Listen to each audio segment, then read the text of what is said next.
तो ये रहा हमारी धरती विदाउट क्लाउड। यहाँ पर भी हम बहुत सारे कलर्स देख पा रहे हैं, जैसे कि blue, green, yellow and even white. लेकिन देखिए ये ब्लू कलर कुछ ज़्यादा ही नज़र आ रहा है। ये ब्लू कलर दर्शाती है ओशियनिक वाटर को। जैसा कि हमें पता है पृथ्वी का 3/4 पोर्शन में है पानी और 1/4 पोर्शन में है लैंड मासेस। तो चलिए हम शुरू करते हैं ऐसे एक लैंड मास से।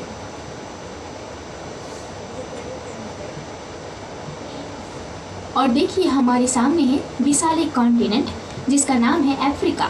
अफ्रीका की उत्तरी दिशा में हम देख सकते हैं बड़ा सा येलो रीजन जो रेगिस्तान को दर्शाता है। वर्ल्ड का लार्जेस्ट एंड हॉटेस्ट डेजर्ट। क्या आप बता सकते हैं डेजर्ट का नाम क्या है? The great Sahara desert. ये सहारा डेजर्ट के नीचे हम देख सकते हैं एक लाइट ग्रीन कलर का रीजन जो एक ग्रासलैंड को दर्शाता है, सवाना ग्रासलैंड। और इसी सवाना ग्रासलैंड के बीचों बीच हम देख सकते हैं एक डार्क ग्रीन कलर का पैच जो एक रेन फॉरेस्ट को दर्शाता है। वर्ल्ड का सेकंड लार्जेस्ट रेन फॉरेस्ट, और इस रेन फॉरेस्ट का नाम है कॉन्गो रेन फॉरेस्ट। तो बताइए वर्ल्ड का लार्जेस्ट रेन फॉरेस्ट का नाम क्या है और वो कहाँ है?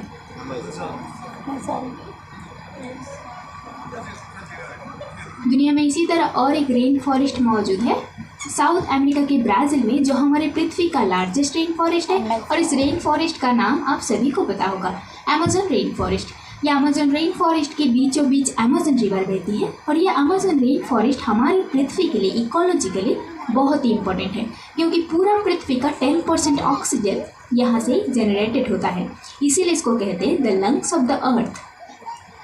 अब साउथ अमेरिका को छोड़ के हम देख लेंगे ऑस्ट्रेलिया को। और देखिए ऑस्ट्रेलिया में रेडिश ब्राउन कलर ज़्यादा है। यह रेडिश ब्राउन कलर दर्शाती है हाईलैंड्स एंड प्लेटोज को। अब चलिए देख लेते हैं हमारे प्यारा सा इंडिया को। और देखिए इंडिया दिखने में काफ़ी खूबसूरत है। हम देख सकते हैं इंडिया में सभी प्रकार का कलर थोड़े बहुत करके मौजूद है। इसका नॉर्दर्न पार्ट में वाइट पैचेस जो दर्शाता है हिमालय रीजन में जमा हुआ बर्फ को। नॉर्थ वेस्टर्न रीजन में हम देख सकते हैं येलो कलर जो दर्शाता है थर्ड डेजर्ट को, राजस्थान की थर्ड डेजर्ट। और साउदर्न एरिया में देखिए रेडिश ब्राउन कलर ज़्यादा है जो डेक्कन प्लेटो को दर्शाता है।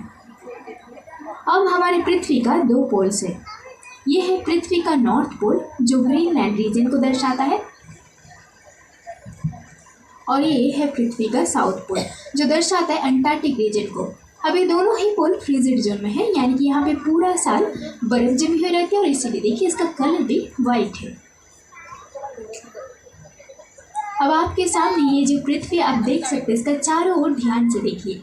हर डायरेक्शन में हमें सिर्फ दिन और दिन दिखाई देगा।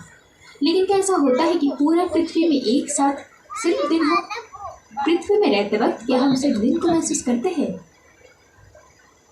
नहीं, रात भी होता है, क्योंकि पृथ्वी 24 घंटे में अपने एक्सिस पे एक रोटेशन कंप्लीट करते हैं। और उसी दौरान पृथ्वी के जिस प्लेस में सन का लाइट पड़ता है वहाँ पे होते हैं दिन, और उसका अपोजिट साइड में होते हैं रात। और यहाँ पर हम एक सर्कल को देख सकते हैं जो ये दिन और रात को सेपरेट करें, जिसे हम कहते हैं द सर्कल ऑफ इल्यूमिनेशन। अब सोचिए अगर पूरा पृथ्वी में एक साथ रात होता है। ऐसा असल में होता तो नहीं कि पूरा पृथ्वी में एक साथ रात है। अगर होता तो उस रात की पृथ्वी को दिखने में कैसा लगता? तो चलिए हम उसको भी एक बार आर्टिफिशियली देख लेंगे। तो ये रहा रात की पृथ्वी। देखिए पूरा पृथ्वी में अंधेरा होने के बावजूद बहुत सारे ग्लोइंग डॉट्स हमें दिखाई देगा, जैसे कि कोई ग्लिटरिंग डायमंड्स हो। क्या आप बता सकते हैं ये ग्लोइंग डॉट्स एक्चुअली क्या है?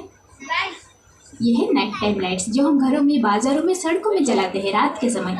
इन्हीं लाइट से हमें बहुत सारी इन्फॉर्मेशन मिलती है, जैसे कि कोई भी रीजन का पॉपुलेशन कैसा है, वहाँ का इकोनॉमी कैसा है, वहाँ पे रहने वाले लोग अमीर है या गरीब, टेक्नोलॉजी का प्रयोग करता है या नहीं, ऐसे ही बहुत सारी इन्फॉर्मेशंस। इसीलिए ये लाइट्स को कहते हैं द लाइट्स ऑफ सिविलाइजेशन, यानी कि मानव सभ्यता का दिया। तो चलिए हम शुरू करते हैं हमारे देश भारत से। और इंडिया में देखिए लाइट्स का डेंसिटी काफ़ी ज़्यादा है जो इसका पॉपुलेशन को दर्शाता है। आज के दिन हम जानते हैं पॉपुलेशन में इंडिया टॉप कर रहा है। लेकिन देखिए इंडिया के पूरा एरिया में लाइट्स का डेंसिटी होने के बावजूद एक पोर्शन में लाइट्स बहुत ही कम है, नॉर्थ वेस्टर्न रीजन में, क्योंकि वहाँ पे है थर्ड डेजर्ट, वहाँ पे बहुत ही कम लोग रहते हैं। अब इंडिया के थोड़ी ऊपर हम देख लेंगे यूरोप का चेहरा। और यूरोप को देखिए, दिखने में कुछ छिपकली जैसा लगता है। यहाँ पर हम देख सकते हैं कि लाइट्स का डेंसिटी इंडिया से भी ज़्यादा है। तो क्या हम ये बोल सकते हैं कि यूरोप का पॉपुलेशन इंडिया का पॉपुलेशन से ज़्यादा है? नहीं, बल्कि पूरा यूरोप का पॉपुलेशन इंडिया से करीब 50 करोड़ कम है, फिर भी ये काफ़ी इल्यूमिनेटेड दिखाई देता है क्योंकि यहाँ पे रहने वाले लोग बहुत ही अमीर हैं और इसी वजह से वो इलेक्ट्रिसिटीज़ एंड टेक्नोलॉजीज़ का प्रयोग भी ज़्यादा करते हैं। वही अगर हम देख लेंगे अफ्रीका को, तो इसको एक रिलेटिवली डार्कर रीजन जैसे लगेगा क्योंकि अफ्रीका में बहुत सारे ऐसे एरियाज हैं जो अब तक हैबिटेबल नहीं है, जैसे कि सहारा डेजर्ट, सवाना ग्रासलैंड, और अफ्रीका में बहुत सारे अंडर डेवलप्ड कंट्रीज भी हैं। अब अगली स्लाइड में हम देखेंगे अर्थ के ऊपर एयर ट्रैफिक डेंसिटी को, और यहाँ पर हम देख सकते हैं बहुत सारे ग्रीन कलर का मूविंग डॉट यहाँ से वहाँ जा रहे। ये सारे डॉट्स दर्शाती है एक एक एक्टिव फ्लाइट्स को। इंडिया में देखिए फ्लाइट्स का डेंसिटी कुछ ज़्यादा नहीं है क्योंकि दिन के समय 2 से 3 हज़ार फ्लाइट्स लैंड एंड टेकअप करती है। वही अगर हम देख लेंगे चाइना एंड जापान की ओर, तो यहाँ पे फ्लाइट्स का डेंसिटी इंडिया से कुछ ज़्यादा दिखाई देगा क्योंकि यहाँ पे पाए जाते हैं बहुत सारे सिलिकॉन एंड सेमीकंडक्टर इंडस्ट्रीज। अब चलिए देख लेते हैं यूरोप का चेहरा। वही यूरोप जहाँ पे पॉपुलेशन तो इंडिया से 50 करोड़ कम था, लेकिन फ्लाइट्स का डेंसिटी देखिए बहुत ही ज़्यादा, लग रहा है जैसे कि कोई मच्छरों का झुंड हो। यहाँ पे दिन में 30 to 35,000 flights land and take up करती है। फिर ये पृथ्वी का बिजिएस्ट एयरप्लेन रूट नहीं है। हम देख सकते हैं बहुत सारे फ्लाइट्स ऊपर की ओर जा रही है। अगर हम उनको फॉलो करें तो हम पहुँच जाएंगे कॉन्टिनेंट ऑफ नॉर्थ अमेरिका, और यहाँ पर देखिए फ्लाइट्स का डेंसिटी यूरोप से भी ज़्यादा है। माना जाता है कि दिन में 80 to 85,000 flights land and take up करती है और इसी वजह से बन जाता है पृथ्वी का बिजिएस्ट एयरप्लेन रूट। और यहाँ पे मौजूद है पृथ्वी का बिजिएस्ट एयरपोर्ट जिसका नाम है द अटलांटा एयरपोर्ट। अब एक चीज़ नोटिस कीजिए, जैसे जैसे रात होता है ये फ्लाइट्स का डेंसिटी भी कम हो जाता है क्योंकि रात के आसमान में सिर्फ और सिर्फ इंटरनेशनल फ्लाइट्स ही चलती है। डोमेस्टिक फ्लाइट्स यानी कि घरेलू विमान बंद हो जाते हैं। अब रात के आसमान में हमें ये फ्लाइट्स दिखे या ना दिखे, हम एक बहुत बड़ा सेलेस्टियल ऑब्जेक्ट को देख सकते हैं जो और कोई नहीं बल्कि हमारे प्यारा सा मून है, यानी कि चंद्रमा। मून हमारे पृथ्वी का एक लौता नेचुरल सैटेलाइट है और इस मून का 2 पार्ट है। एक है ये ब्राइट शार्प वाला चेहरा और दूसरा है ये काली धब्बेदार वाला पोर्शन। क्या आप बता पाएंगे जब पूर्णिमा के टाइम हम फुल मून को देखते हैं तो मून का कौन सा सरफेस देखते हैं, ये ब्राइट सरफेस या फिर ये काले धब्बेदार पोर्शन?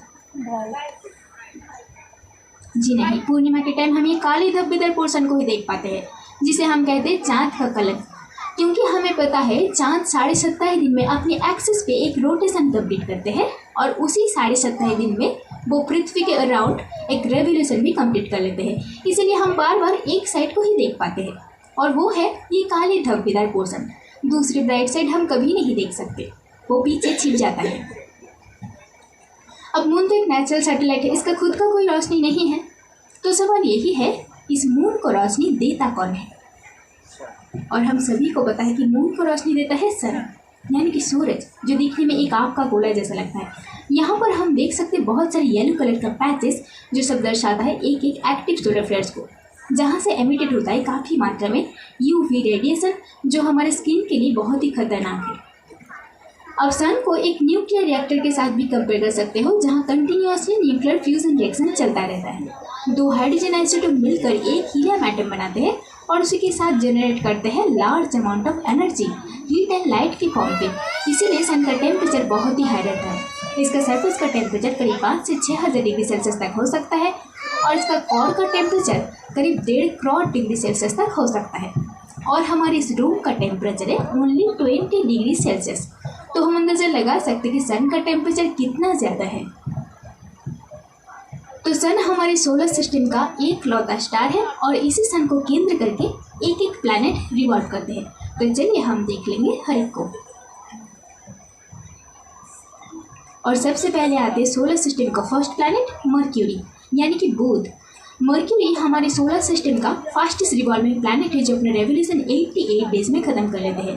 मर्क्यूरी के सरफेस में हम जो ब्लू कलर देख पा रहे हैं वो एक लो रिफ्लेक्टिंग सब्सटेंस की प्रेजेंस की वजह से है और येलो कलर दर्शाती है सल्फाइड ऑर्स को। लेकिन मर्क्यूरी पे न जल है न एटमॉस्फेयर और इसका अपना कोई नेचुरल सैटेलाइट भी नहीं है। मर्क्यूरी के बाद आता है सोलर सिस्टम का brightest and hottest planet Venus. Venus sun से दूसरी पोजीशन में रहते हुए भी हॉटेस्ट है क्योंकि यहाँ पे पाया जाता है एटमॉस्फेयर जहाँ करीब 96% कार्बन डाइऑक्साइड पाया जाता है। जैसे कि हमें पता है ये कार्बन डाइऑक्साइड एक ग्रीन हाउस गैस है, इसीलिए सन से आया हुआ रेडिएशन को ये एंट्रैप करके रख सकते हैं और यही एंट्रैपमेंट ऑफ हीट की वजह से वीनस का टेम्परेचर भी बहुत ही हाई रहता है, लगभग 800 केल्विन। और इस वीनस का भी अपना कोई नेचुरल सैटेलाइट नहीं है मरक्यूरी जैसा। और वीनस के बाद आती है हम सबका प्यारा धरती यानी कि मदर अर्थ। अर्थ सन से एक ऑप्टिमम डिस्टेंस पे होने के कारण यहाँ पर जीवन का अस्तित्व है और यही एक जगह है जहाँ पानी का 3 स्टेट मौजूद होता है यानी कि सॉलिड, लिक्विड एंड गैस। इस अर्थ के एक नेचुरल सैटेलाइट है मून, जिसके बारे में हम पहले डिस्कस कर चुके हैं और इस अर्थ के बारे में बहुत सारी इंफॉर्मेशंस हमें पहले से ही पता है। तो चलिए चलते हैं सोलर सिस्टम के नेक्स्ट प्लैनेट की ओर, जिसका नाम है मार्स यानी कि मंगल। अब मार्स का एक निकनेम भी है, क्या आप बता सकते हैं मार्स का निकनेम क्या है? मार्स को हम बुलाते हैं द रेड प्लैनेट, क्योंकि मार्स के सरफेस में पाए जाते हैं बहुत सारे आयरन ऑक्साइड जो मार्स को रेड बनाते हैं। लेकिन रेड होना मार्स को खास नहीं बनाता, मार्स को खास बनाता है इसका 2 पोल। हमारी पृथ्वी जैसा मार्स का भी 2 पोल है और ये रहा मार्स का नॉर्थ पोल और ये है मार्स का साउथ पोल। अब ये दोनों ही पोल में बर्फ जमी है, लेकिन वो बर्फ पानी का है या फिर कार्बन डाइऑक्साइड का ड्राई आइस, इसके बारे में रिसर्च अभी भी जारी है। मार्स का अपना 2 नेचुरल सैटेलाइट है। पहला सैटेलाइट का नाम है डीमोस और दूसरा है सैटेलाइट फोबोस।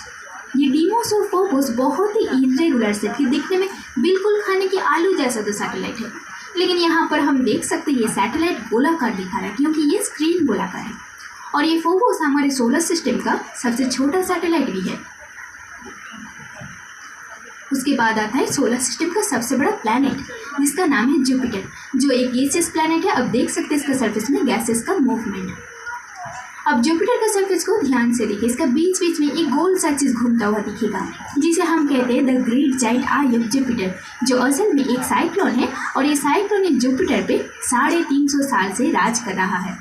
और ये छोटे से साइक्लोन का साइज इतना बड़ा है कि करीब 3 अर्थ यहाँ पे एक साथ फिट हो सकते हैं और माना जाता है कि पूरा जुपिटर में करीब 1300 अर्थ एक साथ फिट हो सकते हैं। तो हम अंदाजा लगा सकते हैं कि जुपिटर का साइज कितना बड़ा है। अब साइज इतना बड़ा है तो इसका सैटेलाइट का संख्या भी ज़्यादा होगा। अभी तक करीब 92 सैटेलाइट डिस्कवर्ड हुए हैं, उनमें से 4 मेजर गैलीलियन सैटेलाइट के बारे में यहाँ पर डिस्कस्ड होगा। और पहला सैटेलाइट का नाम है यूरोपा। यूरोपा एक एलिट क्लास ऑफ सैटेलाइट है जो दिखने में एक आइस बॉल की तरह, और इसका सरफेस में हम देख सकते हैं बहुत सारे स्क्रैचेस। दूसरा है सैटेलाइट गैनीमेड। इस गैनीमेड का एक स्पेशलिटी है, ये जुपिटर का लार्जेस्ट सैटेलाइट है और हमारे सोलर सिस्टम का भी लार्जेस्ट सैटेलाइट। तीसरे पे आते हैं कैलिस्टो। कैलिस्टो को देखिए, दिखने में कुछ गोल्फ बॉल जैसा लगता है और इसका सरफेस में पाए जाते हैं बहुत सारे क्रेटर्स एंड डेड वोल्केनोस, इसीलिए कैलिस्टो को हमारे सोलर सिस्टम का one of the oldest satellite भी कहा जाता है। और कैलिस्टो के बाद आता है बहुत ही खास एक सैटेलाइट जिसका नाम है आईओ। जब पहली दफ़ा साइंटिस्ट ने इस आईओ को देखा था तो आईओ उनको एक स्पेशल खाने की चीज़ जैसा लगा था, बिल्कुल पिज़्ज़ा जैसा, इसीलिए आईओ को कॉस्मिक पिज़्ज़ा भी कहा जाता है, यानी कि स्पेस में घूमने वाला पिज़्ज़ा। लेकिन इसका सरफेस को ध्यान से देखिए, बहुत सारे ब्लैक डॉट्स हमें दिखाई देगा, जो सब दर्शाता है एक एक एक्टिव वोल्केनोस को। तो आईओ खूबसूरत होने के साथ साथ बहुत डेंजरस भी है, खाने की लायक तो बिल्कुल नहीं। अब आते हैं सोलर सिस्टम का सबसे खूबसूरत प्लैनेट, जिसे हम पुकारते हैं the queen of planet, Saturn. Saturn का खूबसूरती का मेन रीजन इसका रिंग्स में जो आउटवर्डली प्रोजेक्टेड होता है, वो रिंग हम यहाँ नहीं देख सकते क्योंकि ये एक 2D प्रोजेक्शन है। अगर 3D या होलोग्राफिक होता तो वो रिंग हम देख पाते। अब सैटर्न का साइज भी काफ़ी बड़ा है। अभी तक इसका 83 मून्स डिस्कवर्ड हुए हैं, उनमें से इंपॉर्टेंट मून का नाम है टाइटन। ये है टाइटन। टाइटन सैटर्न का लार्जेस्ट सैटेलाइट है और हमारे सोलर सिस्टम का second largest satellite after Ganymede. और कहा जाता है इस टाइटन में मीथेन का बरसात होते हैं, तो हम अंदाजा लगा सकते हैं कि टाइटन का टेम्परेचर कितना कम होगा। अब नेक्स्ट प्लैनेट है यूरेनस।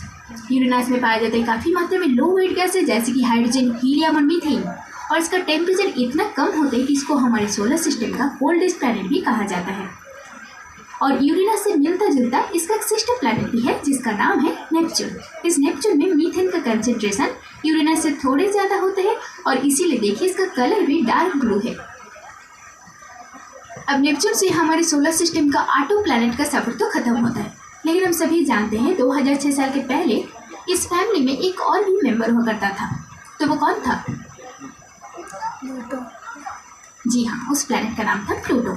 लेकिन अनफॉर्चुनेटली प्लूटो को भी प्लैनेट का दर्जा नहीं दिया जाता है। इसे कहा जाता है द डॉग प्लैनेट, क्योंकि इसका साइज बहुत ही छोटा है, हमारे चंद्रमा से भी छोटा। अब इसका सरफेस को ध्यान से देखिए, एक साइड का इमेज काफ़ी क्लियर दिखेगा और दूसरे साइड का इमेज है ब्लर, क्योंकि साइंटिस्ट अभी तक ये एक साइड का इमेज लेने में ही समर्थ रहे और दूसरे साइड का इमेज लेना अभी भी जारी है। अब सोचिए, हम तो रहते हमारी फैमिली के साथ अपने अपने घरों में, हम सबका एक पर्टिकुलर एड्रेस होता है। तो इतना बड़े यूनिवर्स में सन इतना भारी भरकम प्लेनेट को लेकर कहाँ रहता होगा? इतना बड़े यूनिवर्स में हमारे सोलर सिस्टम का एड्रेस क्या है? वो रहते हैं गैलेक्सी में, और हमारी गैलेक्सी के नाम है द मिल्की वे गैलेक्सी, यानी कि आकाशगंगा मंदाकिनी। यहाँ पर हम देख सकते हैं बहुत सारे डॉट्स, जो सब दर्शाता है एक एक स्टार को। एक एक ब्लू डॉट नया नया जन्म लिया स्टार को दर्शाता है, जिसका अभी भी बहुत सारा फ्यूल बाकी है। एक एक वाइट या येलो डॉट दर्शाता है एक मिडिल स्टार को, जैसे कि हमारे सूरज। और एक एक रेड डॉट दर्शाता है एक ओल्ड स्टार को, जिसका फ्यूल कभी भी खत्म हो सकता है और फिर वो ब्लैक होल में तब्दील हो जाएगा।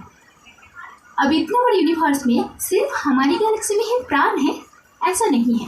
हो सकता है और कई भी गैलेक्सीज हो जहाँ जीवन का अस्तित्व हो, और हो सकता है वो भी हमारे साथ कनेक्शन इस्टेब्लिश करने का प्रयास कर रहा है, जैसे कि हम लोग कर रहे हैं। लेकिन वो कनेक्शन अब तक इस्टेब्लिश नहीं हो पाए। हम आशा करते फ्यूचर में कभी भी वो कनेक्शन इस्टेब्लिश होगा, और इसी होप के साथ हम इस शो को यहाँ पर ख़त्म करना चाहेंगे। ये सारी इन्फॉर्मेशन आप